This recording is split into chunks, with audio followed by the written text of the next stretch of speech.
Hello, all. Welcome to the inaugural episode of At Work in Pain. I am Chris Short. I am a disabled veteran, and I am joined with the one and only Julia Ferraioli, and I'm very happy that we're doing this. Julia, would you like to introduce yourself? Sure. Thanks, Chris. Like Chris said, my name is Julia Ferraioli. I am, you know, lightly disabled, I suppose. I have a number of congenital defects, but I don't have the official checkbox disabled by the government sort of thing attached to my Well, virtual part. I know we initially said we should talk about day-to-day operations, but like that in and of itself, I feel like is a topic, right? Like Yes. the official disabled check mark, right? Like how that matters to people here in the US and why like legally it's a thing. Like we can talk about that later. Yeah. We should write that down now, but let's talk about like just day-to-day stuff. Taking a note. Yeah. Yeah, exactly. So we had kind of thought about this as a working full time or even part time. As you know, Chris, I think you're full time, Yes. and I'm currently at like 75% at my job. But it sucks when you're in pain, and Horribly. we don't talk about it that much, and we should. So Right. here we are. Yes. You gave a wonderful talk at Monktoberfest. This was this year or last year? Late last year, right? Yeah, November, I think, or October. And it was very eye-opening to everyone I shared it with, to talk like it was like it felt like it was me up there talking to an extent because you mentioned several key points like, I want it to be okay that I'm in pain. Mhm. Right, like that stuck with me, right? Like and like I showed that to my significant other, and I was like very much like it's okay that I'm disabled, right? Like it's what I am, it's not who I am. Disability and disabled aren't bad words. No. We Right, shouldn't like we yeah, shouldn't treat them that way. right. Like I don't have a handicap bumper sticker or license plate or Yeah. whatever it's called in your neck of the woods, but the the pain is still there, right? Like my pain is very specific in that I was injured, right? Like there was an acute injury that caused issues in my neck, the upper part of my shoulder, some winging of my scapula. I've written plenty about this on chrisshort.net. If you go to chrisshort.net/LTN, you can read the whole story. So I don't have to go back over it. But yeah, like sitting in this chair, you notice I have this headrest, right? Mhm. Sometimes it's there. Most of the time it's here. But there's other days where it's not helpful, Mhm. right? So it comes off. I don't necessarily tell people, Mhm. hey, by the way, my neck's hurting so bad the headrest doesn't like help me anymore. So I'm just gonna take it off because it's in the way and causes pain. Um, Sometimes I turn off my camera and take meetings from the floor. do you lay in the floor? Because I Yeah. have done that. I've totally taken a meeting. I have to stretch my spine from time to time, and it's so close to my desk. It's this wonderful 4-inch foam roller that's like 3 feet, 4 feet long, whatever it is. I have that And one. yeah. Like I lay down on it, long ways. As a 6'4" person, there's a lot of spine to cover. So I lay on that for about 5 to 6 minutes, and a lot of times it's me with some AirPods in. I'm out into Zoom on my phone. If my camera's not on, like the expectation for me is that my camera's always on in my line of work right now, Yeah. and it's difficult, right? Like it's not. I don't want to say like it's an act when I'm on air, but it's my on-air personality is a lot different than my like regular personality. Does that make It, sense? it's a mask. Yeah, yeah, because you don't necessarily want people to see your pain. You don't want people to be in pain or feel bad because you're in pain, right? And like that's the wrong way to look at it, I feel like. Yeah, I mean, like I kind of challenge the idea that being visibly in pain is bad. Mm. It makes people uncomfortable, yes, but that's, I think, because we are trained to think of pain as something shameful. Mm. Yeah, pain is weakness leaving the body. Yeah. Statements like that, I think, are very damaging to people that are disabled. Right. And like Yeah. not all pain is Short term. manageable Yeah. these days. Yeah. No. So And so and there's also a mental aspect of having to deal with pain constantly, right? Like it mhm, does wear you down as absolutely. the day or the week goes on. We're recording this on a Friday, right? Like I'm doing a talk and going to a memorial service later. I have spread myself so thin today that I am probably going to crash at like 7 o'clock tonight, right? Like it's draining to be in pain constantly. And on top of that, wearing that acceptable mask Mm-hmm. takes energy as well. Like Yeah. I'd much rather use that energy to, you know, oh my gosh, have fun at Mm. some point in my life instead of just crashing at 7 p.m., which is what I do as well. So, Yeah. yeah. I, yeah. And like, so I have this med kit. If you've ever been at a conference or in a meeting with me, you have seen this, black bag come out. It's been inspected by the Michigan State Police, God knows how many times. As I've gone before in the before times when I would go to football games and stuff like that, I have to take this medicine with me everywhere I go, no matter what. Right? There's so much of it. I have timers on them. Like you open it up and it's a bag full of timers. That's not scary to police or anything, right? Like, what is this thing? It has clocks all over it. What?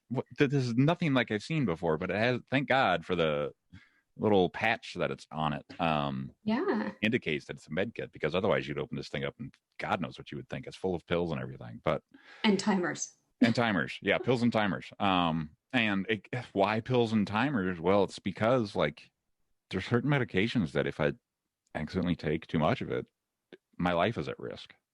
And having having to pull this out starts conversations. And it Mm-hmm. starts a lot of conversations I don't want to have usually, right? But I'll have them anyway because I try to be cordial. I try to be nice. I don't want to have this long explanation. I don't want to be that guy that's like over explains what you're doing is offensive, right? Like Mm-hmm. I have to save that for when other things happen that are potentially more offensive and more impactful to others than just myself. Um, Which is a weird negotiation in and of itself, right? Like yeah.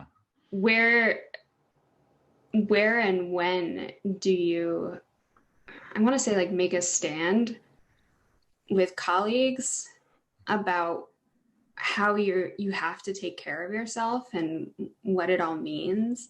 Hmm. Like that's a whole nother conversation too. So Yeah. And, I've done a lot of writing about this because I've had a lot of success the past couple of years with colleagues and like managers and so forth and explaining this. And I pull up this picture all the time, and it's the weirdest thing, but um, it's it's an infrared picture of my back, essentially mm, my right shoulder. Um, and the VA did it, and they wanted to like prove definitively that there was like damage and pain in the area. So, um, it the camera is specifically designed to pick up increases in blood flow due to mm-hmm. increases in temperature. Makes sense, right? Yeah. And like at the time, this like wonderful band is just bright white, in my body. And it's just like when you show that, when you have a visual representation, that helps so much. Like a picture is worth 1,000 words. Mm-hmm. This is a picture that generates 1,000 words, right? Yeah. So when I share that picture with others, right? So I'm breaking HIPAA, minor detail. Are you? Well, I'm sharing it. So like the HIPAA protections are in place so that your data is protected, but I now have to share medical information Yeah. to Yes. explain the situation I'm in, right? Like Yeah. this is supposed to be my private information, but I have to pull it out and say, these are the reasons why I have to do what I do. Yeah. And the doing what I'm doing is often a lot of medicine, taking breaks, right? Like building breaks into my day. That's very Mhm. hard to do when you're running a TV channel like I am, but it's still something that I take very seriously, right? And on days like this, I'll get off with you. I've got a nice hour and a half long break, and then I'll Mhm. do a talk, and then I'll have another like 30-minute break. Then I'll go to another event, and then I'm done for the day. But like that done for the day varies every day too, right? Like how Yeah. done are you with your pain? And that level of pain that you've sustained throughout the day impacts what happens when you get up and go home. Mhm. And home nowadays is right here. Yeah. Yeah. I mean, I don't have any nifty pictures that don't require like extensive knowledge of radiology. Right. Unfortunately, which I Yeah. feel like I'm now kind of at least an amateur radiologist, unfortunately. But like I've got this lovely thing in my spine that really shouldn't be there. In Right. fact, it's a whole lot of nothing, um, where a spine should be. um, and like I'm you so try, sorry. it. Yeah, I know. You No, know, yeah, I feel for you. I really do. yeah. Um, I appreciate that. But like sitting in a chair for an entire workday oh is God. is Not agony. tenable. Yeah, it's not tenable. Yeah, and in some ways, like I went to part-time over the last few months Mm. to like be able to take care of my body. But what that's actually done is shoved all of my meetings into back to back to back blocks Yeah, where which I is don't get not. any breaks. Yeah, that's not good. Those are my Yeah. Tuesdays right now. Yeah. My Tuesdays are typically back to back to back to back to back to back to back, and by the time like those stop around 3 o'clock, I am often like, "Holy crap! What did I just do to myself?" Right? Like, Yes. um, you have to have the breaks, right? Yep. Like you can't like the way my employer's done it. They've basically allowed me to structure my day however I want, Hmm. right? Like I could get up early, work a few hours, take a break, or work a few more hours. But because of the nature of my work, I have to work around a lot of people's schedules. Yes. And that then puts me in a situation where sometimes I can't do the best thing for my body. So Hmm. work creates a bad day for me, Yes. right? And like that is an interesting thing to explain to people. Like I've never gone to somebody and said, by the way, this schedule is really kind of not healthy for me, Mhm. right? I haven't had that conversation yet. I probably should at some point. Right now is probably not the best time, given that KubeCon's next week and all Yep. this other fun stuff that I'll be participating in. But at some point in time, like I need to sit down and be like, and my people know this, right? Like, but they don't understand it, if that makes sense, right? Like they know I'm in pain, they know I'm injured, they know it's a result of something, unlike your instance where it's like a genetic thing. Well, we don't know that, but yeah, I get Well, your good point. point. Yeah. Not necessarily genetics, but Yeah, like congenital. nothing happened, right? Yeah. Like you didn't have an event, right? It just started progressing. And like that's why I think your scenario is worse than mine because I have a story, I can explain it, right? Like yours is like it's degenerative and you have to get into the science of it. Yeah. Well, and you know, kind of going back a little bit, I do have to disclose. And I think like for a long time, I kind of hid things away without even realizing it because Mm-hmm. it's just like this is obviously how everybody lives their life. They're just in pain all the time. They're like their knee sometimes dislocates and they just have to walk on it until it gets better. Right. Pump your brakes. Literally believed that until 2 years ago. And I am almost 36. Wow. So, like you don't know different. So you don't know that you should like bring it up. And now that I know a little bit better, I can talk about it, and I do disclose because I want to help normalize this idea that, you know what, bodies don't work right. They're kind of terrible at working in general. Yeah, they're very prone to error. Yeah. For And lack of a better term. and there are some things that you just can't hide. So like if I'm going to like you have your med kit, I have like this is one of the only things I can take during the day is Zofran.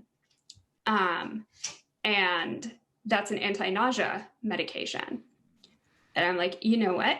I could not take it and throw up in this meeting right here and now, or I could take it and I'm not going to turn off my camera while I do it because this isn't shameful. Right. Like that's been my hard thing is taking the meds with the camera on. You know, you have the dissolvable, like it's the dissolvable, right? Like, yeah. So you have to like stick it away in your mouth somewhere and like keep it on your tongue or something. I'm sure that like it's extremely rapid. Oh, it is? Okay. Yeah. Like I have these like little patches that dissolve over a course of a half hour. Oh, wow. They have to stick into my mouth. So like in the inside of my cheek is where they belong. And doing that on air or like with the camera on is very obvious. Right? Like, yeah, like people have given me looks before when I've done that. And it's kind of like questions, concerns, comments, complaints, like what? What's going on, Peanut Gallery? Yeah. So people are making assumptions or having thoughts, not understanding that there's a whole realm of pain medications that are designed to get straight in your bloodstream as fast as possible.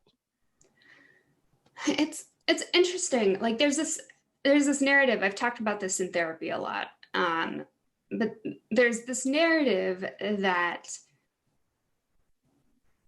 people in pain just have to try hard enough and they won't be in pain, or they'll be able to like function at their previous level. Yeah, right. And not let it bother them. And that is such a damaging narrative. Yeah, like take your meds and get back to work is not the right thing to do to yourself or as, a supervisor of anybody. Yeah. Of any significance. That's very damaging. Yeah. Yes. So, and it just, I mean, I don't know about you, but I have felt like there is something wrong with me besides the obvious stuff, but like that there is something wrong with me because I can't just, compartmentalize the pain in the back of my head. Actually, that's oftentimes where the pain is, but regardless. Maybe that's why you can't. Yeah, it's already overflowing. Right. The signal is just too strong.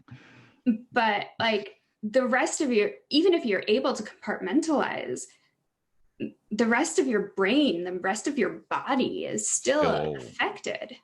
Yeah. Because pain takes energy. Pain does take energy. And I don't think enough people realize that. And so I recently had, and I am protective of my medical like treatments. And when I have them and so forth, so on, for various reasons. But with my direct team, I'm pretty open about it, right? Like, I'm having a cervical epidural on this date. Here's what it's going to do to me. I'll be sedated. I'm not going to be at work, right? Like, if you need me, I will be very high, and like, I'm not going to be of much assistance, right? And like, okay, so you're going to be in the woods. Technically, is the best way to explain it, right? Sometimes, and it's like, my cell phone just won't be available, right? But like, Sticking a needle in someone's body, that causes pain. Sticking a needle in someone's spine, that is next level. Like Yep. the fact that you have to be sedated to have this procedure done tells people things, right? Like, Mhm. yes, it's outpatient, but yes, he's sedated while they're doing it. Um, the first one, right? Like, it was like the starlight kind of twilight sedation type thing. So, Mhm. very much felt the needle going in. Not much after that. Um, but yeah, like the next day, the injection site was just like hurting, or later that Yeah. day, I should say. The next day was just super sore, and it takes time for the meds to start working. So people are like, "Oh, you had your procedure. How's it going?" Yeah, it takes time to recover, and I didn't estimate how long it takes me to recover. I turned 40 this year, and yeah, it took me a full 3 days to recover from that procedure, and I didn't book a full 3 days to recover from it. Yeah, well, I mean, like you are, you might be getting treatment, but that treatment requires additional injury. Right. Yeah. So, like, it's not going to be like you're turning the faucet off.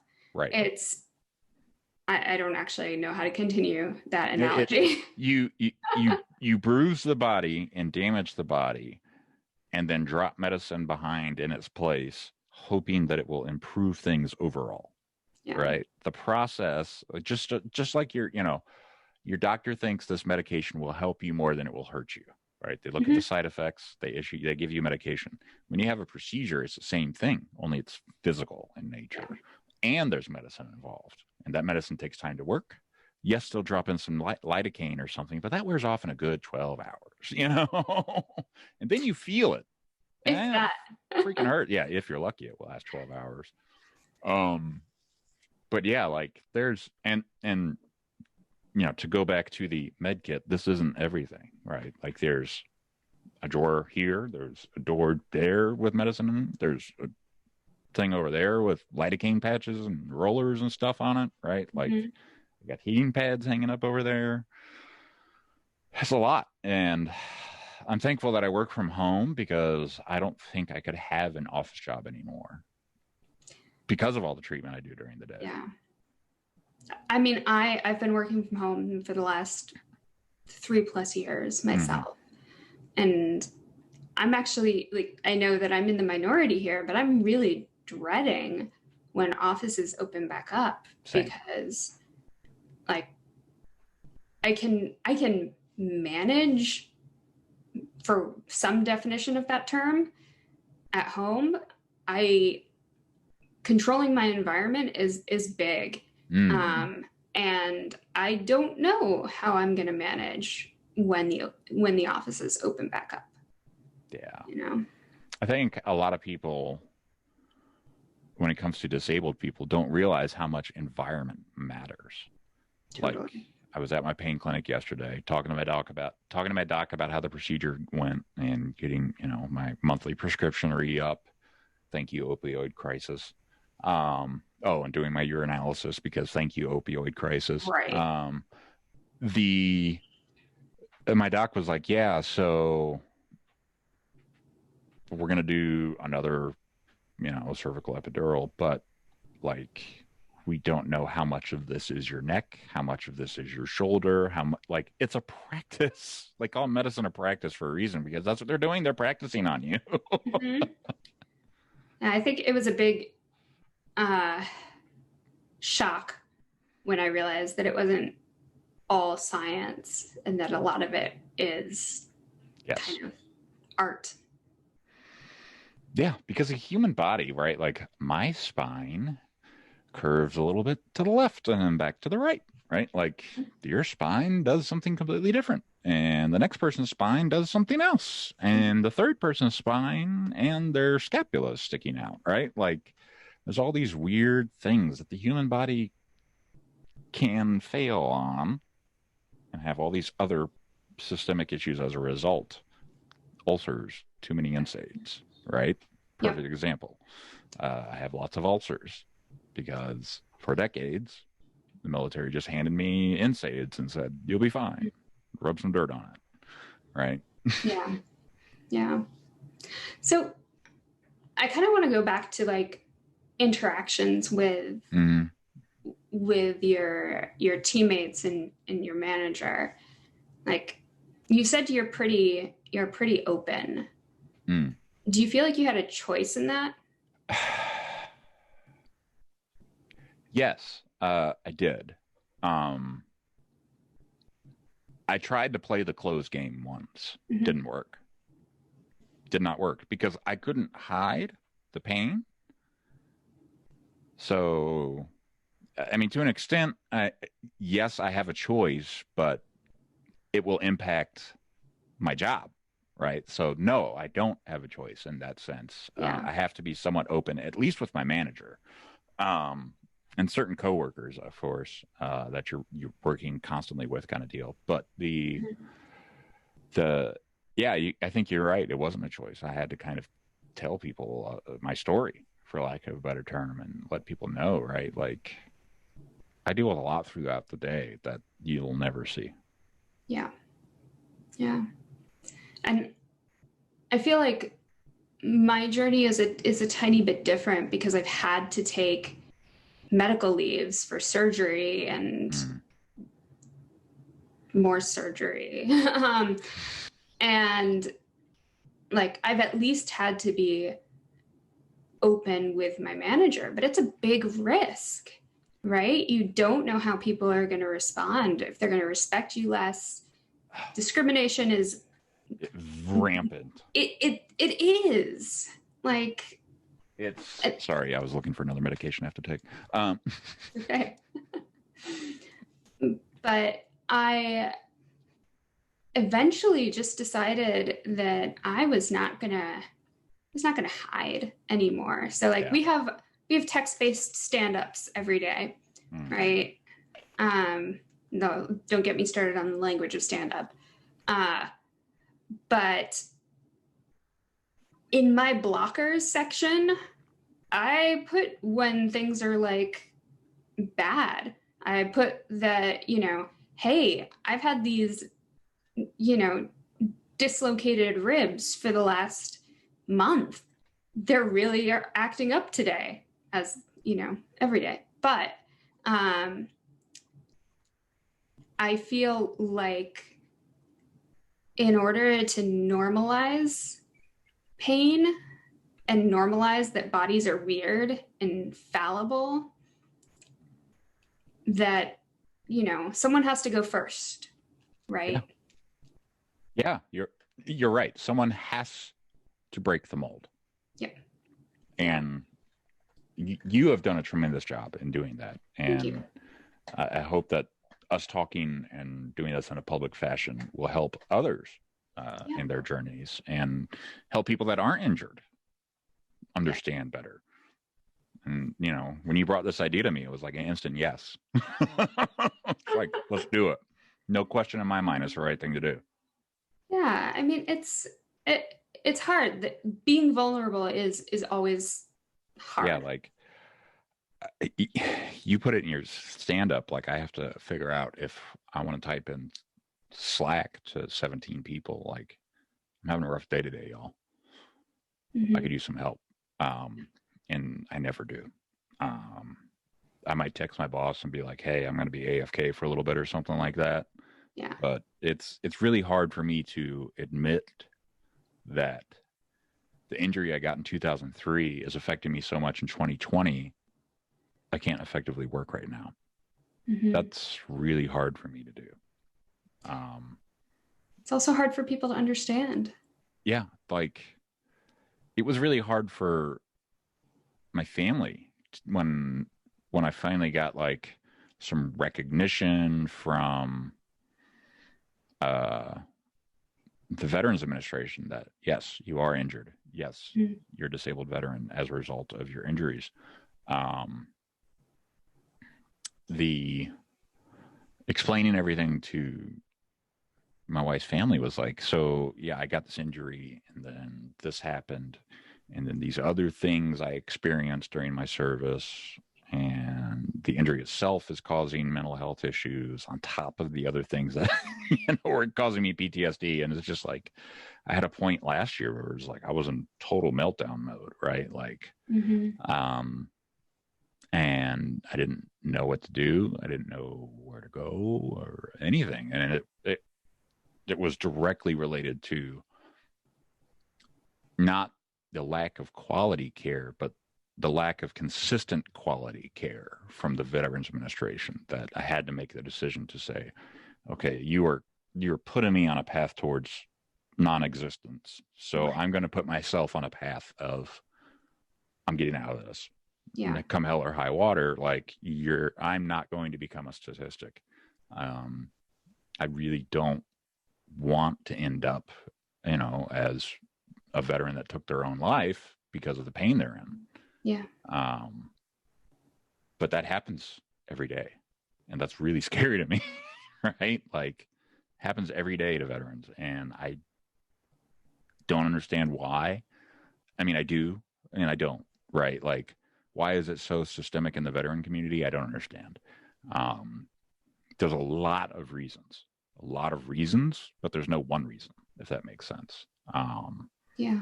It's not one thing, right? Like, I did an interview this past week for Veterans Day, and like my closest thing to combat was getting pop shots taken at me across a river, right? Like that's not combat. But how did you get hurt? Well, there's things called military exercises, and more injuries happen in military exercises throughout the year than wars, in the current times. So that's people don't realize that a lot of training happens in the military, and that training, people get hurt. There is a casualty rate for every kind of training in the military. Like, if you jump out of an airplane as part of training, there's a casualty rate associated with that, and casualty, when I say that, is injured or dead. It runs the gamut. So yeah, they're when they sent me on the mission that I got hurt on, they knew there was some people that could get hurt, and I knew that going into it, and still did it. So the hard part is dealing with it now. And when people ask me, was it all worth it, I say no, because I was in for 11 years, and 17 years later I'm still affected by it in grossly negative ways. So no, it's not worth it. It wasn't worth it to me. Yeah. And that's the first time I think I've ever publicly said that. Appreciate your honesty, your openness.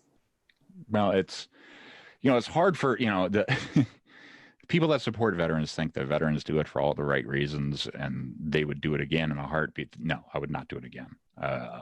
I've steered my daughter away from going into military service. I'm going to steer my son away from it if he, considers it. And there's a lot of reasons why. Some of them I will not discuss on the show. But like, look at your dad. Yes, your dad is, quote, successful, has a good career and everything. But like, look at all the things your dad has to do just to stay at a point where he's dad, not like the best dad ever or like a great dad. He's just dad, right? Like, he's the dad that like can snap at the moment of at the drop of a hat because of the pain he's in and because you did something wrong, right? Like, I was texting my daughter today, and she's going on and on. I was just like, stop. Call me later. Stop texting and just call me later. It's like, oof, you're digging a hole. Just stop. I want to also mention, because you had mentioned PTSD. I also have PTSD, and PTSD plus chronic pain, they often do go together, just because of either how you ended up in chronic pain or the treatment that you have gotten for your chronic pain. But they are best friends, and they like to amplify each other, right? Because if you are in this state of hypervigilance, you're always ready to run. And your muscles don't like being always ready to run that for that No, long. no. The I think the right way to like fatigue, constant fatigue is a state of life, and it's both mental and physical, right? When you're coupling PTSD and pain, um, the even the medications that they give you, they ask you like, are you aware of the side effects of this medication and this medication that can cause like if you like it's like yes, I know these things can kill me, will you please stop reminding me of that? It's like, every month I go to the pharmacy, like the head pharmacist, it's like, would you please just like everybody else in the pharmacy, would you please just recognize me every time? uh, Yeah. like I know that like the PTSD medication that I take to get through the night is not compatible with certain other medications. Yeah. Like I don't need to be reminded of that at every turn, right? That is something I'm very cognizant of, and I have timers on bottles and do all these things to keep myself safe. Yeah. But it's a finger snap away from a horrible mistake causing long-term implications, right? And that actually happened to a friend of mine before I got hurt. Night of partying, took medication for shingles and did not wake up the next morning. Oh my gosh. Yeah. He was 20. I was 21. And, like that always is in the back of my mind now because, right, like you take a Belbuca, you take a Norco, you take this, you take that. Before you know it, it's been a few hours and now it's time to go to bed and you can't take this medication for a couple hours. Yeah. Because you got to let the other stuff get out of your system first. Like having to set an alarm to wake up to take a medication is something that I've routinely had to do before, especially when traveling because of time zone differences and everything else, right? Like that's a nightmare. Don't even get me started on that. That should be a whole topic. Traveling while disabled. Oh my God. Oh my gosh. It's a nightmare. And the timing is a common theme in my household too, because I'll be in completely disabling pain and my partner will say, why don't you take anything? I'm like, it's actually a little too late for me to take something if I want to be able to take something and actually sleep tonight. Right. So I have to wait. Yeah. In order to actually like not be sobbing into my pillow. Right. So. So my doc yesterday, right? Like he's like, if you're in a lot of pain, go ahead and take 3 of these. Right. I know it says 2, but just take 3. And I'm like, doc, I pull out my phone. I have this app on my phone that, tracks all my medications and reminds me and tells me the interactions. It's called MediSafe. Yes. Super, super awesome app. Yeah, you have it. Or you've seen it before at least.